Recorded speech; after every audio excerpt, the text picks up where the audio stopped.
Masih di liputan Metropolis, pemirsa, kedapatan membawa 50 butir pil ekstasi. 2 orang pengedar narkoba asal Pali ditangkap oleh petugas Sat Narkoba Polres Ogan Ilir.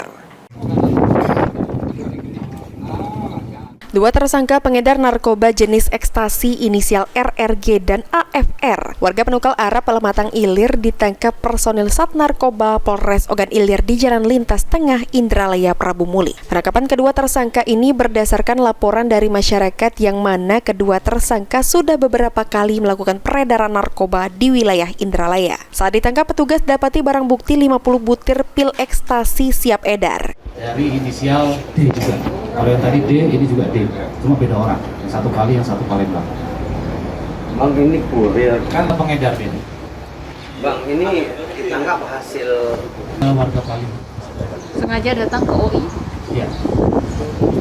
Ke areal mana aja deh? OI-nya? dari pantauan sudah beberapa kali Ya, masuk sudah. OI bawa 3 kali tadi.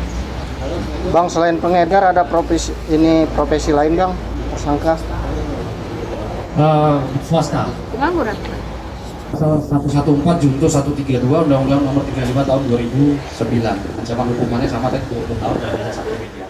Guna mempertanggungjawabkan perbuatannya, kedua tersangka harus meringkuk ditahan Polres Ogan Ilir. Kedua tersangka dijerat pasal 114 Undang-Undang Nomor 35 Tahun 2009 tentang narkotika dengan ancaman hukuman 20 tahun penjara. Ahmad Romawi, PAL TV.